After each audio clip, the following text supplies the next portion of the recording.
ಎಲ್ಲರಿಗೂ ಹಾಯ್. ತುಂಬ ದಿನ ಆದಮೇಲೆ ನಮ್ಮ ತೋಟ ತೋರಿಸ್ಬೇಕಂತ ಅಂದ್ಕೊಂಡಿದ್ದೀನಿ ಇವತ್ತು ನಿಮಗೆ. ಆವಾಗ ಹೇಗಿತ್ತು ಇವಾಗ ಹೇಗಿದೆ ಅಂತ ನೋಡಿ ಬನ್ನಿ.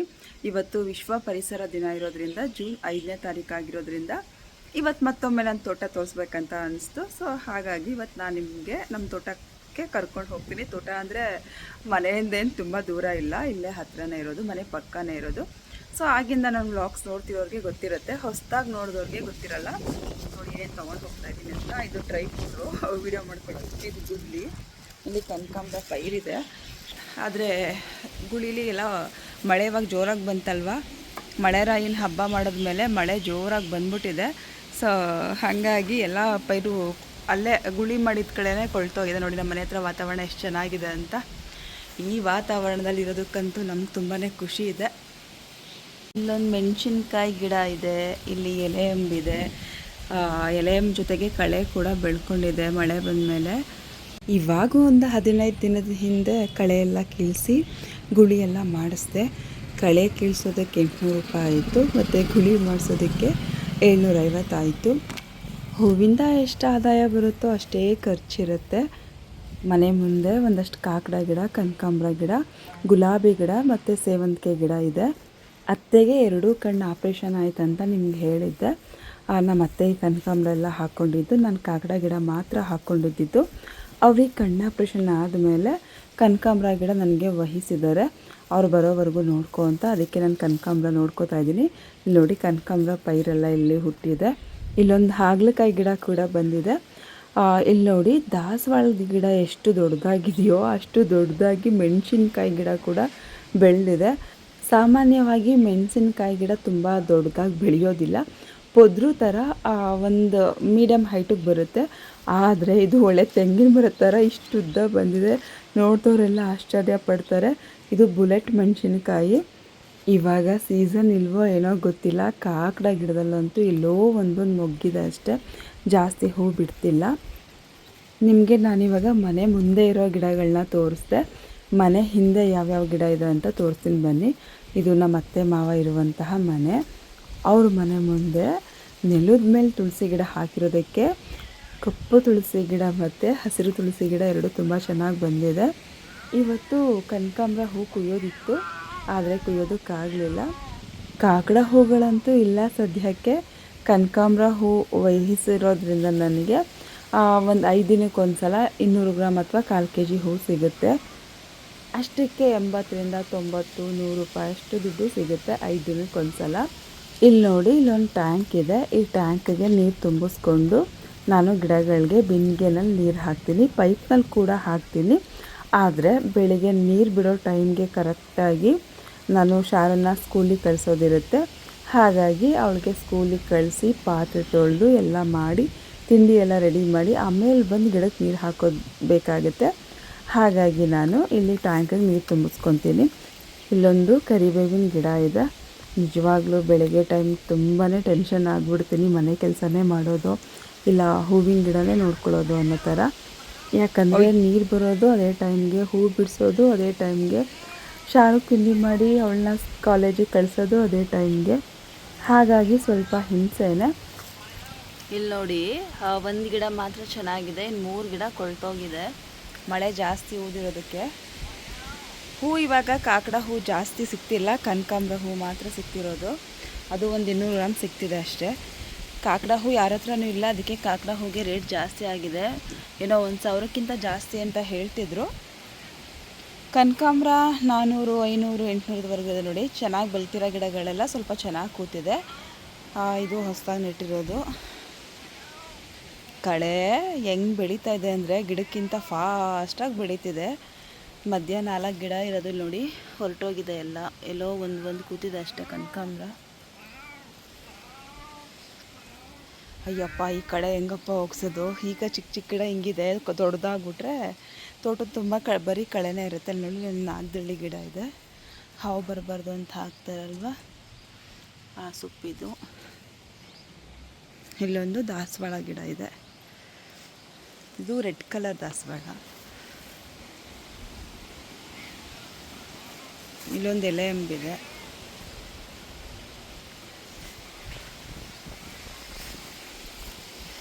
ಪೈಪ್ ಹಾಕುವಾಗ ಪೈಪ್ ಹಾಕ್ಕೊತೀವಿ, ಬಿಂದಿಗೆಯಲ್ಲಿ ಟ್ಯಾಂಕಲ್ಲಿ ನೀರು ಹಾಕುವಾಗ ಟ್ಯಾಂಕಲ್ಲಿ ಹಾಕ್ಕೊತೀವಿ. ಎಲ್ಲೋ ಒಂದೊಂದು ಕಾಕಡ ಮೊಗ್ಗಿದೆ ಅಷ್ಟೇ, ಹೂವೇ ಇಲ್ಲ ಇವಾಗ ಕಾಕಡ ಹೂವು. ನಾನು ಬೇರೆ ಮಾತಾಡ್ಕೊಂಡು ಬಂದು ಕಾಲಲ್ಲಿ ಬಂದೆ. ಇಲ್ಲೊಂದು ಮಾವಿನ ಮರ ಇತ್ತು, ಅದು ಕೋತಿಗಳ ಕಟ್ಟ ಜಾಸ್ತಿಯಾಗಿ ಕಡ್ಸಿ ಹಾಕಿದ್ದು. ನೋಡಿ, ಇಲ್ಲೊಂದು ಕರಿಬೇವಿನ ಸೊಪ್ಪಿನ ಗಿಡ ಇದೆ, ಇಲ್ಲೊಂದು ತೆಂಗಿನ ಮರ ಇದೆ, ಆದರೆ ಸರಿ ಕಾಯಿ ಬಿಡ್ತಿಲ್ಲ. ಇವತ್ತಂತೂ ಜೋರು ಗಾಳಿ.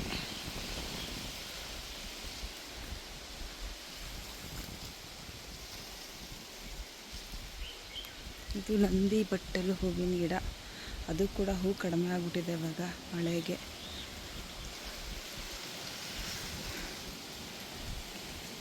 ಇಲ್ಲಿ ನೋಡಿ, ಎಲ್ಲ ಇಷ್ಟಪಟ್ಟು ಗಿಡ ನೆಟ್ಕೊಂಡ್ರೆ ಒಂದಲ್ಲ ಒಂದು ಪ್ರಾಬ್ಲಮ್ಮು. ಇಲ್ಲೊಂದಷ್ಟು ಕನಕಾಂಬರ ಕಾಕಡ ಎಲ್ಲ ಮಿಕ್ಸ್ ಆಗಿದೆ.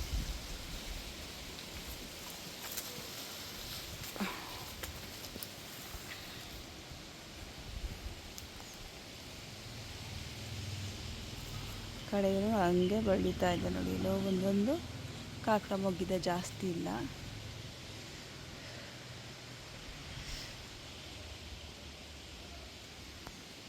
ಪರಿಸರ ದಿನಾಚರಣೆ ದಿನಾನೇ ಈ ವಿಡಿಯೋ ಹಾಕಬೇಕಂತ ವಿಡಿಯೋ ಮಾಡಿಕೊಂಡೆ, ಆದರೆ ಎಡಿಟ್ ಮಾಡೋದಕ್ಕೆ ಟೈಮ್ ಸಾಕಾಗಲಿಲ್ಲ. ಅದಕ್ಕೆ ಅದ್ರ ಮಾರನೇ ದಿನ ಹಾಕಿದ್ದೀನಿ. ನಿಮಗೂ ಕೂಡ ಮನೆ ಹತ್ತಿರ ಈ ಥರ ಹೂ ಗಿಡ ಹಾಕೋದಕ್ಕೆ ಇಷ್ಟನ ಅನ್ನೋದನ್ನು ಕಮೆಂಟ್ ಮಾಡಿ ತಿಳಿಸಿ. ಇಲ್ಲೊಂದು ನೋಡಿ ಚಿಟ್ಟೆ ಎಷ್ಟು ಚೆನ್ನಾಗಿದೆ ಅಂತ, ಅದು ನೋಡಿ ತುಂಬ ಖುಷಿ ಆಯಿತು, ಅದಕ್ಕೆ ವಿಡಿಯೋ ಮಾಡಿಕೊಂಡೆ. ಅದು ನಮ್ಮ ಅತ್ತೆ ಸಾಕಿರುವಂತಹ ಬೆಕ್ಕು, ಚೆನ್ನಾಗಿ ಸಾಕಿದ್ದಾರೆ. ನಾನು ಅದನ್ನು ವಿಡಿಯೋ ಮಾಡ್ಕೊಂಡಿದ್ದೀನಿ ಅಂತ ಕ್ಲಿಕ್ ಮಾಡಿದ್ದೀನಿ, ಆದರೆ ಅವಾಗ ನಾನು ವಿಡಿಯೋ ಆನೇ ಮಾಡಿಲ್ಲ, ನಡ್ಕೊಂಡು ಹೋಗೋದು ವಿಡಿಯೋ ಆಗಿದೆ. ಎಷ್ಟೋ ಜನಕ್ಕೆ ಈ ರೀತಿ ಮನೆ ಹತ್ತಿರ ಗಿಡ ಹಾಕೋಬೇಕು ಅಂತ ಆಸೆ ಇರುತ್ತೆ, ಆದರೆ ಪಾಪ ಕೆಲವ್ರಿಗೆ ಮನೆ ಹತ್ತಿರ ಜಾಗ ಇರೋದಿಲ್ಲ. ಇಲ್ಲಿ ನೋಡಿ, ಪಾಪ ನಮ್ಮಮ್ಮ ಅಲ್ಲಿ ಹೊಲದಿಂದ ತಂದು ಕೊಟ್ಟಿರೋದು ಇದೆಲ್ಲ ಕನಕಾಂಬರ ಪೈರು. ಮೊದಲೇ ಅಲ್ಲಿಂದನೇ ತಂದು ಇಟ್ಟಿದ್ದು, ಒಂದು ಮನೆ ಹತ್ರನೇ ಇತ್ತು. ಇವಾಗ ಎರಡೆರಡು ಪೈರ್ ಸೇರಿಸಿ ನೆಡ್ತಾ ಇದ್ದೀನಿ. ಅಲ್ಲಿ ನೋಡಿ, ಇದು ಚೆನ್ನಾಗಿದೆ, ಇಲ್ಲಿ ಚೆನ್ನಾಗಿದೆ, ಇದೊಂದು ಚಿಗುರುತ್ತಾ ಇದೆ. ಅದು ನೋಡ್ಕೊಂಡು ಆಮೇಲೆ ಬೇಕಾದ್ರೆ ನೋಡಿ, ಇದು ಹೊರಟೋಗ್ಬಿಟ್ಟಿದೆ. ಇದು ಹಾಕಿದ್ದೆ ಕನಕಾಂಬರ ಪೈರೇ ಇದು ಹೊರಟೋಗ್ಬಿಟ್ಟಿದೆ.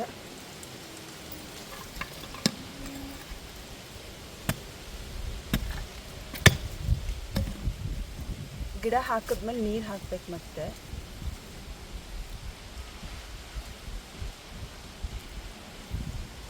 ಪರಿಸರ ದಿನಾಚರಣೆ ಅಂಗವಾಗಿ ಗಿಡ ನೆಟ್ಟಂಗೂ ಆಗುತ್ತೆ, ಅದರಿಂದ ನಮ್ಗೆ ಲಾಭ ಕೂಡ ಬರುತ್ತೆ. ತುಂಬ ಏನು ಲಾಭ ಬರಲ್ಲ, ಅಷ್ಟೇ ಖರ್ಚು ಇರುತ್ತೆ. ಎಲ್ಲೆಲ್ಲಿ ಗಿಡ ಇಲ್ಲ ಅಲ್ಲಲ್ಲಿ ನೆಟ್ಕೊಂಡು ಹೋಗೋಣ, ಎಲ್ಲೆಲ್ಲಿ ಗಿಡ ಒಣಗೋಗಿದೆ ಅಥವಾ ಕೊಳ್ತೋಗಿದೆ ಅಲ್ಲಿ ನೆಟ್ಕೊಂಡು ಹೋಗೋಣ.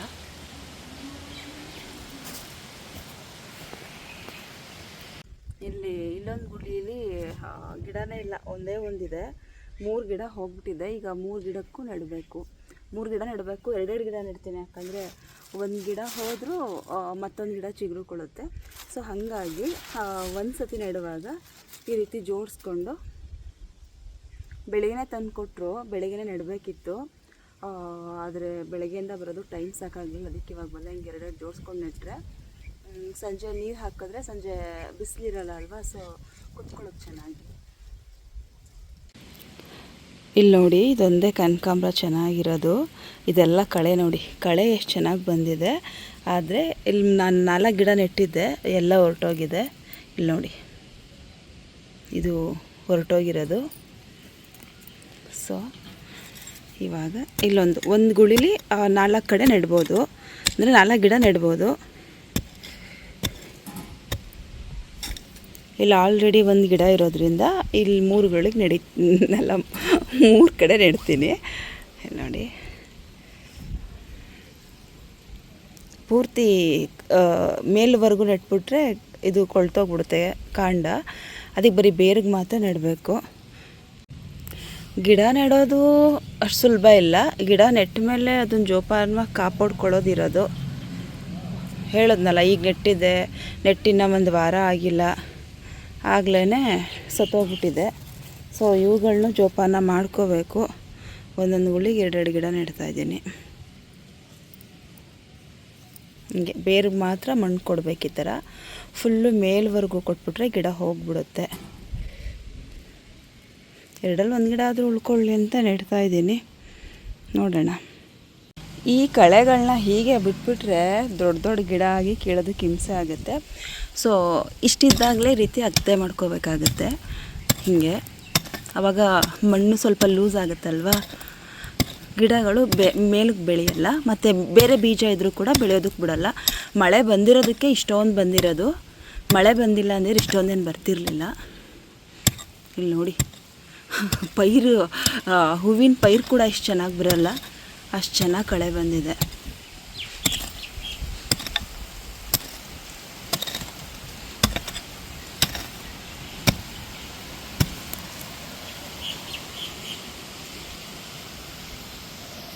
ಗಿಡಕ್ಕೆ ನೀರು ಹಾಕೋದು, ಹೂ ಬಿಡಿಸೋದು ಎಲ್ಲ ಇರುತ್ತಲ್ವ, ಹಿಂಗೆಲ್ಲ ಓಡಾಡಬೇಕಾಗಿರುತ್ತಲ್ವ. ಹಾಗಾಗಿ ಕಾಲು ನೋಡಿ ಹೇಗಾಗಿದೆ ಅಂತ.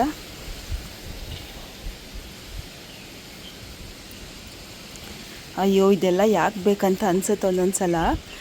ಆದರೆ ಹೌಸ್ ವೈಫ್ ಆಗಿರೋದ್ರಿಂದ ಏನಾದರೂ ಮಾಡಲೇಬೇಕು. ಸೊ ನಿಮಗೆಲ್ಲ ಗೊತ್ತಿರೋ ಹಾಗೆ ಟ್ಯೂಷನ್ ಮಾಡ್ತೀನಿ, ಒಂದು 10-15 ಮಕ್ಳಿಗೆ ಟ್ಯೂಷನ್ ಮಾಡ್ತೀನಿ. ಅದ್ರ ಜೊತೆಗೆ ಯೂಟ್ಯೂಬ್ ಬ್ಲಾಗಲ್ಲಿ ಮಾಡ್ತಾಯಿದ್ದೀನಿ. ಯೂಟ್ಯೂಬ್ ಬ್ಲಾಗಲ್ಲಂತೂ ಅಷ್ಟೊಂದೇನು ಅಮೌಂಟೇ ಬರ್ತಿಲ್ಲ. ಆ್ಯಕ್ಚುಲಿ ಬಂದಿಲ್ಲ ಇನ್ನೂ ಒಂದು ಸಲನೂ. ಬರುತ್ತೆ. $85 ಆಗಿದೆ, ಇನ್ನು $15 ಆಗಬೇಕು. ಕಾಯ್ತಾಯಿದ್ದೀನಿ ಯಾವಾಗ ಆಗುತ್ತೆ ಅಂತ. ಅದ್ರ ಜೊತೆಗೆ ಈ ಹೂ ಗಿಡಗಳನ್ನ ಸಹ ನೋಡ್ಕೊತಾ ಇದ್ದೀನಿ. ಆದಾಯ ಪೂರ್ತಿ ಇಲ್ಲದೇ ಇದ್ದರೂ, ಅಂದರೆ ಆದಾಯ ಜಾಸ್ತಿ ಇಲ್ಲದೇ ಇದ್ದರೂ ಆದಾಯ ಅಂತೂ ಇದೆ. ಸೊ ಆದಾಯ ಕಡಿಮೆ ಬರಲಿ ಜಾಸ್ತಿ ಬರಲಿ, ಮಾಡೋ ಕೆಲಸವನ್ನು ಇಷ್ಟಪಟ್ಟು ಕಷ್ಟಪಟ್ಟು ಮಾಡಬೇಕು. ಒಂದೊಂದು ಸಲ ಅನಿಸುತ್ತೆ ಕೈ ಕಾಲೆಲ್ಲ ಹಾಳಾದಾಗ, ನಿಜ ಒಂದೊಂದು ಸತಿ ಕೈ ಎಲ್ಲ ಹೊರಟಾಗ್ಬಿಡುತ್ತೆ. ಕೈ ಕಾಲೆಲ್ಲಾದರೂ ಹೊರಗಡೆ ಹೋದಾಗ ನಮಗೆ ಮುಜುಗರ ಅನ್ನಿಸ್ತಿರುತ್ತೆ, ಕಾಲು ಹೊಡ್ಕೊಂಡಿರೋದು ನೋಡ್ಬಿಡ್ತಾರೇನೋ ಅಂತ.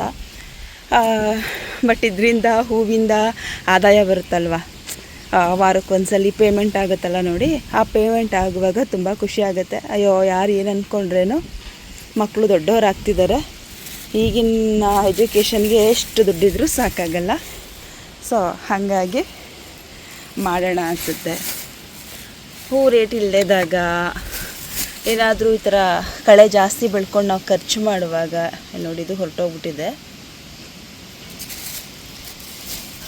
ಯಾರಿಗೆ ಬೇಕಪ್ಪ ಈ ಕೆಲಸ ಎಲ್ಲ ಅಂತ ಅನಿಸುತ್ತೆ.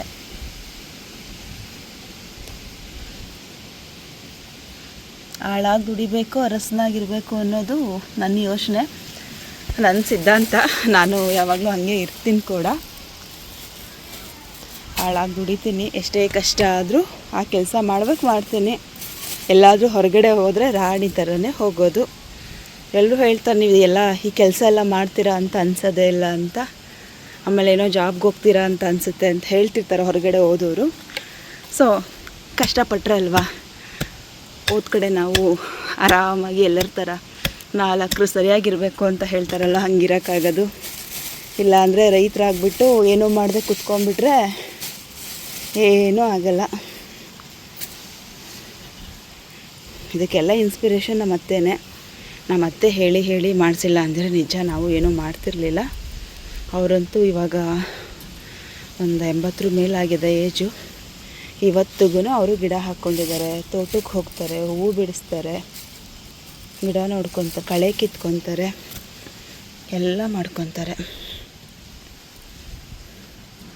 ಅಷ್ಟು ಏಜ್ ಆಗಿರೋರು ಅಷ್ಟು ಮಾಡುವಾಗ ನಾವು ಈ ಚಿಕ್ಕ ವಯಸ್ಸಿಗೆ ಕೂತ್ಕೊಳ್ಳೋಕ್ಕಾಗತ್ತಾ?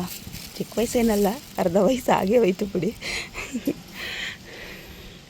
ಶಕ್ತಿ ಇರೋವರೆಗೂ ಮಾಡ್ಕೊಳ್ಳೋಣ. ಆಮೇಲೆ ಮಕ್ಕಳು ನಮ್ಮನ್ನು ನೋಡ್ಕೊಳ್ಳುವಾಗ, ಮಕ್ಕಳು ಸಂಪಾದನೆ ಮಾಡುವಾಗ ಆರಾಮಾಗಿ ರೆಸ್ಟ್ ಮಾಡೋಣ ಅಲ್ವಾ? ಆಗದೇ ಇರೋದು ಮಾಡೋಕ್ಕಾಗದೇ ಇದ್ರೂ ಅಟ್ಲೀಸ್ಟ್ ಆಗೋದಾದರೂ ಮಾಡಲೇಬೇಕಲ್ವ? ಇವಾಗ ನನಗೆ ಕಾಲು ಸ್ವಲ್ಪ ಹೊಡ್ಕೊಂಡಿದೆ ಅಷ್ಟೇ. ಯಾಕಂದರೆ ಮಳೆ ಬರ್ತಿರೋದ್ರಿಂದ ಗಿಡಕ್ಕೆ ನೀರು ಹಾಕ್ತಿಲ್ಲ. ಗಿಡಕ್ಕೆ ನೀರು ಹಾಕುವಾಗ ನೋಡ್ಬೇಕು ನೀವು, ಕಾಲು ಫುಲ್ ಒಡೆದೋಗಿರುತ್ತೆ. ನನಗೆ ಮಾತ್ರ ಅಲ್ಲ, ರೈತರುಗಳಿಗೆ ಗದ್ದೆನಲ್ಲಿ ಕೆಲಸ ಮಾಡೋದ್ರಿಂದ ಆ ಗಂಡಸ್ರಿಗಾಗಲಿ ಹೆಂಗಸ್ರಿಗಾಗಲಿ ಕೈಕಾಲು ತುಂಬ ಒರಟಾಗಿರುತ್ತೆ. ಆ ಒರಟು ಕೈಗಳೇ ಎಲ್ಲರಿಗೂ ಅನ್ನದಾತ್ರ ಆಗಿರೋದು. ಮನೆ ಹತ್ರ ಒಂದು 2-3 ಮೆಣಸಿನ್ಕಾಯಿ ಗಿಡ ಇದೆ ಅಷ್ಟೇ. ಅಷ್ಟಕ್ಕೇ ಮನೆಗೆ ಎಷ್ಟು ಬೇಕೋ ಅದಕ್ಕಿಂತ ಜಾಸ್ತಿ ಮೆಣಸಿನ್ಕಾಯಿ ಸಿಗುತ್ತೆ.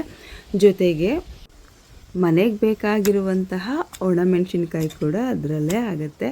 ಒಂದು ಅರ್ಧ kg ಮೇಲೆ ಆಗಿದೆ ಆಲ್ರೆಡಿ. ನನಗೆ ಜಾಸ್ತಿ ಗ್ಯಾಪ್ ಬಿಟ್ಟು ಎಲ್ಲ ಕಡೆ ಕಳೆ ಬೆಳ್ಕೊತಿತ್ತು. ಅದಕ್ಕೆ ಈ ಸಲ ನಾನು ಎಲ್ಲೂ ಗ್ಯಾಪ್ ಬಿಡ್ದಿರ ಗಿಡಗಳನ್ನ ಹಾಕಬೇಕಂತ ಡಿಸೈಡ್ ಮಾಡ್ಕೊಂಡಿದ್ದೀನಿ. ಕಡಿಮೆ ಗ್ಯಾಪ್ ಇರೋ ಕಡೆ ಎಲ್ಲ ಕನಕಾಂಬರ ಗಿಡ ಹಾಕಿದ್ದೀನಿ. ಇಲ್ಲಿ ಸ್ವಲ್ಪ ಜಾಸ್ತಿ ಗ್ಯಾಪ್ ಇತ್ತು, ಅದಕ್ಕೆ ಕಾಕಡ ಗಿಡ ಹಾಕೋಣ ಅಂತ ಗುಳಿ ಮಾಡ್ತಾಯಿದ್ದೀನಿ. ಕನಕಾಂಬರ ಗಿಡಕ್ಕಾದರೆ ಗುಳಿಗಳು ಚಿಕ್ಕದಾಗಿದ್ರೂ ನಡೆಯುತ್ತೆ. ಕಾಕಡ ಗಿಡಕ್ಕೆ ಗುಳಿ ಸ್ವಲ್ಪ ದೊಡ್ಡದಾಗಿರಬೇಕು. ನನಗೆ ಗಂಡಸರು ಮಾಡಿದಷ್ಟು ನೀಟಾಗಿ ಗುಳಿ ಮಾಡೋದಕ್ಕೆ ಬರೋದಿಲ್ಲ. ಆದಷ್ಟು ಟ್ರೈ ಮಾಡ್ತೀನಿ. ನನಗೆ ಅನುಕೂಲ ಹೆಂಗಾಗುತ್ತೆ ಹಂಗೆ ಮಾಡ್ಕೋತೀನಿ. ನಮ್ಮ ತೋಟದಲ್ಲೇ ಬೇರೆ ಕಡೆ ಕಾಕಡ ಗಿಡ ಇತ್ತು ಎರಡೇನು ಸುಮಾರಿದೆ. ಅದಕ್ಕೆ ಒಂದು ಕಾಕಡ ಇಲ್ಲಿ ಜಾಗ ಇತ್ತು. ಗಿಡದ ಪಕ್ಕ ನೆಡೋಂಗಿಲ್ಲ, ಒಂದಿಷ್ಟು ದೂರ ಅಂತ ಇರಬೇಕು ಗ್ಯಾಪು. ಸೊ ಇಲ್ಲಿ ಗ್ಯಾಪ್ ಸ್ವಲ್ಪ ಜಾಸ್ತಿ ಇತ್ತು. ಹಾಗಾಗಿ ಒಂದು ಗಿಡ ಹಾಕಿದ್ರೆ ಅಷ್ಟು ಚೆನ್ನಾಗಿ ಬರೋಲ್ಲ, ಅಂದರೆ ಚಿಗುರುತ್ತು ಒಣಕೊಂತು. ಸೊ ಹಾಗಾಗಿ 2 ಗಿಡ ತಂದು ಒಟ್ಟಿಗೆ ನೆಡ್ತಾಯಿದ್ದೀನಿ.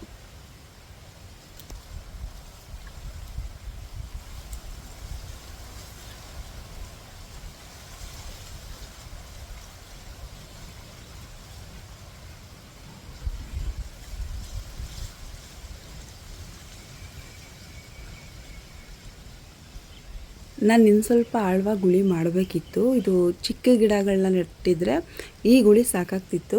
ಆದರೆ ನಾನು ಸ್ವಲ್ಪ ದೊಡ್ಡದಾಗಿ ಗಿಡ ನೆಟ್ಟಿದ್ದಲ್ವ, ಹಾಗಾಗಿ ಇನ್ನು ಸ್ವಲ್ಪ ಆಳವಾಗಿ ಗುಳಿ ಮಾಡಬೇಕಾಗಿತ್ತು. ಆದರೂ ಮೇಲ್ಗಡೆನೇ ಮಣ್ಣು ಕೊಟ್ಟು ಒಂದು ಕಲ್ಲು ಕೊಟ್ಟು ಕೂಸಿದ್ದೀನಿ. ಮಳೆ ಬಂದುಬಿಟ್ರೆ ಅಥವಾ ನೀರು ಹಾಕಿದ್ರೆ ಭೂಮಿಗೆ ಹಿಡ್ಕೊಳ್ಳುತ್ತಲ್ವ ಬೇರು, ಆವಾಗ ಸರಿ ಹೋಗುತ್ತೆ. ಹಿಂದೆ ನೀರು ಹಾಕಬೇಕು ಗಿಡ ಹಾಕಿದ್ಮೇಲೆ, ಇಲ್ಲಾಂದರೆ ಕುತ್ಕೊಳ್ಳೋದಿಲ್ಲ. ಇವಾಗ ತೇವ ಇದೆ, ಚೆನ್ನಾಗಿ ಬರ್ತಿದೆ, ಭೂಮಿ ಹಸಿಯಾಗಿದೆ. ಸೊ ನಾನು ಹೇಗೆ ಅಗಿತೀವ ಹಾಕಿ ಬರ್ತಿದೆ. ಇವಾಗ ಹಿಂದೆ ನೀರು ಹಾಕಬೇಕು. ಇಲ್ಲಿ ನೋಡಿ ನಾನು ಗಿಡ ಹಾಕಿದ್ದು ಇವಾಗ ಹೊಸ ಗಿಡ. ಆ ಗಿಡಕ್ಕೂ ಅಲ್ಲಿ ಕಾಕಡ ಗಿಡ, ಇಲ್ಲಿ ನೋಡಿ ಈ ಗಿಡಕ್ಕೂ ಇಷ್ಟು ಒಂದು ಹೆಜ್ಜೆ ಗ್ಯಾಪ್ ಇರಬೇಕು. ಸೊ ಮಧ್ಯ ಜಾಗ ಇತ್ತು ಅಂತ ಇಲ್ಲಿ ಗಿಡ ಹಾಕಿದ್ದು ಇವತ್ತು.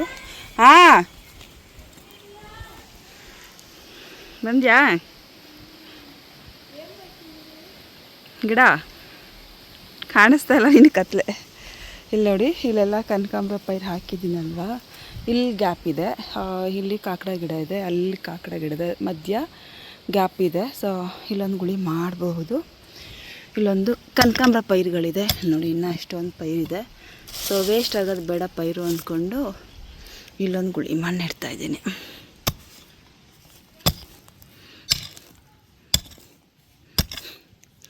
ಭೂಮಿ ಅಗಿಯುವಾಗ ಶಬ್ದ ನೋಡಿ ಎಷ್ಟು ಚೆನ್ನಾಗಿದೆ.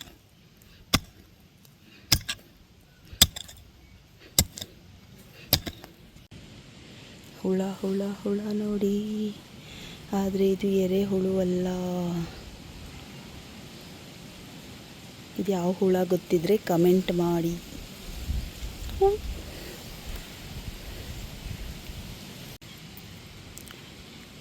ಚೆನ್ನಾಗಿ ಬಲ್ತಿದ್ರೆ ಒಂದೇ ಗಿಡ ಸಾಕು. ಆದರೆ ಇವಾಗ ಮಳೆ ಬರ್ತಿರೋದ್ರಿಂದ ನಾನು 2 ಗಿಡ ಹಾಕ್ತಾಯಿದ್ದೀನಿ.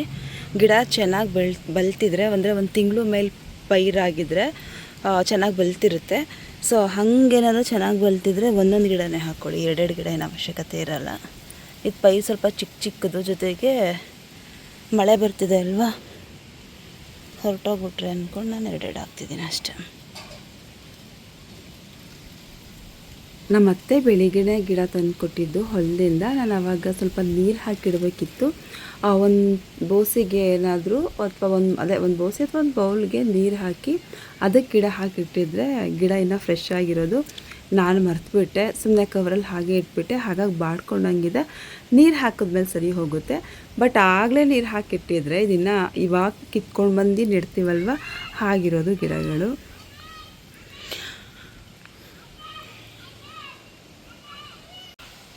ಇದು ಕೂಡ ರೀಸೆಂಟಾಗಿ ನೆಟ್ಟಿದ್ದ ಗಿಡ. ನೋಡಿ ಎಷ್ಟು ಚೆನ್ನಾಗಿ ಚಿಗುರಿದೆ ಅಂತ. ಒಂದು ಗಿಡ ಯಾಕೋ ಬಾಗೋಗ್ಬಿಟ್ಟಿದೆ ನೋಡಿ. ಇಲ್ಲೊಂದು ಗಿಡ ಇಷ್ಟು ಗ್ಯಾಪಲ್ಲಿ ನೆಡಬೇಕು. ಇಲ್ಲಿ ನೋಡಿ, ಇಲ್ಲಿಂದ ಆ ಗಿಡಕ್ಕೆ ಇಷ್ಟು ಗ್ಯಾಪ್ ಇದೆ. ಸೊ ಇಲ್ಲೊಂದು ಗುಳಿ ಮಾಡ್ತೀನಿ, ಇಲ್ಲೊಂದು ಗುಳಿ ಮಾಡ್ಕೊತೀನಿ. ಅದಾದಮೇಲೆ ಇಲ್ಲಿ ನೋಡಿ, ಇಲ್ಲೂ ಒಂದಿಷ್ಟು ದೂರ ಜಾಗ ಇದೆ, ಇಲ್ಲೂ ಒಂದೆರಡು ಗುಳಿ ಮಾಡ್ತೀನಿ. ಕನಕಾಂಬರ ಗಿಡದಲ್ಲಿ ಹೂವೆಲ್ಲ ಗೊಂಡೆ ಅಂತ ಕರಿತೀವಿ ಇದನ್ನು. ಇಲ್ಲಿ ನೋಡಿ, ಇದು ಗೊಂಡೆ ಅಂತ ಕರಿತೀವಿ. ಇಲ್ಲಿ ಹೂವೆಲ್ಲ ಖಾಲಿ ಆದಮೇಲೆ ಈ ಥರ ಆಗುತ್ತೆ ಖಾಲಿ ಆದಮೇಲೆ. ಸೊ ಇದನ್ನು ಗಿಡದಲ್ಲಿ ಬಿಟ್ಟರೆ ಗಿಡ ಚೆನ್ನಾಗಿ ಬರಲ್ಲ. ಅದು ಹೂ ಖಾಲಿ ಆದ ತಕ್ಷಣ, ಅಂದರೆ ನಾನು ಆಲ್ರೆಡಿ ಎಲ್ಲ ಕಿದಾಕಿದ್ದೀನಿ, ಎಲ್ಲೋ ಒಂದು ಬಂದಿದೆ. ಹೂ ಬಿಡಿಸೋದೊಂದೇ, ನೀರು ಹಾಕೋದೊಂದೇ ಕೆಲಸ ಇರೋದಿಲ್ಲ ಗಿಡ ಹಾಕ್ಕೊಂಡ್ಬಿಟ್ರೆ. ಸೊ ಇದೆಲ್ಲ ನೋಡ್ಕೋಬೇಕಾಗತ್ತೆ. ಅದೇನೇ ಅಲ್ಲೇ ಹಾಕಿದ್ರೆ ಪೈರುಗಳು ಉಟ್ಕೊಳ್ಳುತ್ತೆ. ಹಾಗೆ ನೋಡಿ, ಇಲ್ಲಿ ಕಿತ್ತು ಕೆಳಗಡೆ ಹಾಕಿದ್ದೆ. ನಾನು ಇಲ್ಲೇ ಸುಮಾರು ಪೈರು ಬಂದಿತ್ತು, ಅದನ್ನೇ ನಾನು ನೆಟ್ಟಿರೋದು. ಇಲ್ಲಿ ನೋಡಿ, ಇಲ್ಲಿ ಈ ಥರ ಪೈರು ಆ ಬೀಜದಿಂದ ಇಲ್ಲೆಲ್ಲ ಉಟ್ಕೊಳ್ಳುತ್ತೆ. ಇಲ್ಲೊಂದೆರಡು ಪೈರಿದೆ.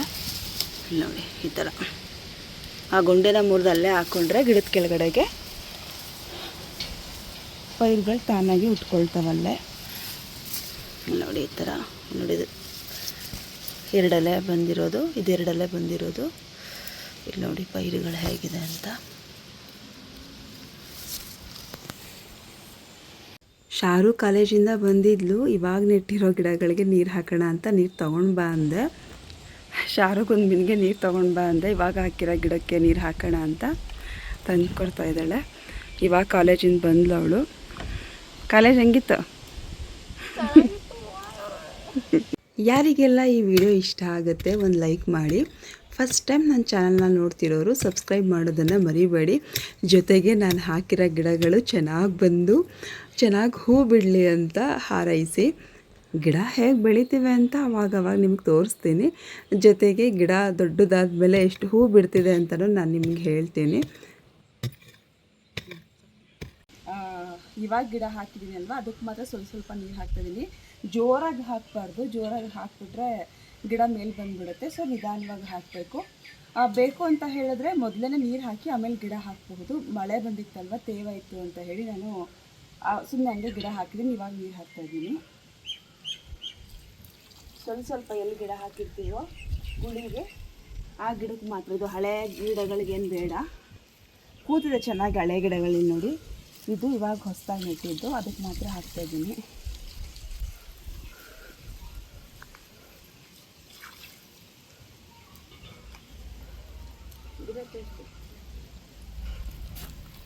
ಇವಾಗ ಹಾಕಿರೋ ಗಿಡ ಇಪ್ಪತ್ತು ಗಿಡ.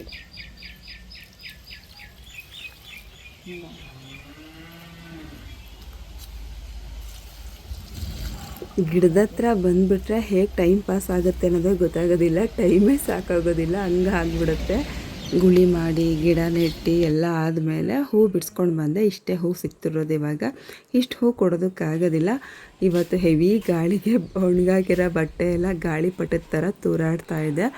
ಜೊತೆಗೆ ಮೆಣಸಿನ್ಕಾಯಿ ಒಣಗಾಕಿದ್ದೆ, ಹಣ್ಣಾಗಿರೋದು. ಒಣಗಿದ್ರೆ ಒಣಮೆಣ್ಸಿನ್ಕಾಯಿ ಆಗುತ್ತೆ ಅಂತ ನೋಡಿ, ಸ್ಟೆಪ್ ಬೈ ಸ್ಟೆಪ್ಪು ಯಾವ ಟೈಮಲ್ಲಿ ಸಿಗುತ್ತೆ ಆ ಟೈಮಲ್ಲಿ ಕಿತ್ತು ಒಂದೊಂದು ಕಡೆ ಹಾಕಿದ್ದೀನಿ. ಒಣಗ್ದಂಗೆ ಎತ್ಕೊಳ್ಳೋಣ ಅಂತ. ಬಿಸಿಲು ಬಂದಾಗ ಕೆಳಗಡೆ ಹಾಕ್ತೀನಿ. ಸದ್ಯಕ್ಕೆ ಕಿಟಕಿ ಮೇಲೆ ಹಾಕಿದ್ದೀನಿ.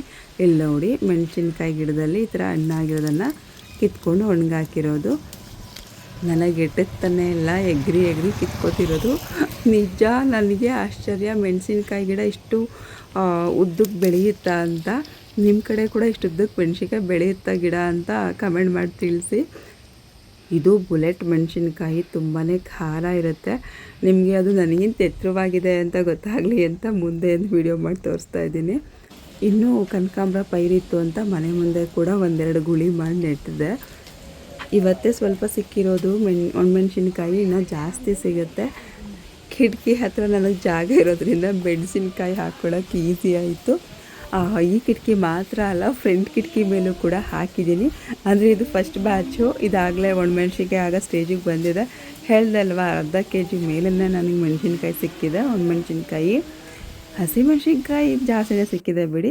ಇಲ್ಲಿ ನೋಡಿ, ಇವತ್ತು ಕಾಕಡ ಹೂ ಸಿಕ್ತು ಅಂತ ಹೇಳ್ದೆ ಅಲ್ವಾ, ಅದನ್ನು ಕಟ್ಟಿದ್ದೀನಿ ದೇವ್ರ ಫೋಟೋಗೆ ಆಗುತ್ತೆ ಅಂತ. ಜಾಸ್ತಿ ಹೂ ಸಿಗೋವರೆಗೂ ಮನೆಗೆ ಇಟ್ಕೊತೀನಿ. ನೆಕ್ಸ್ಟ್ ವಿಡಿಯೋದಲ್ಲಿ ಸಿಗ್ತೀನಿ. ಧನ್ಯವಾದಗಳು.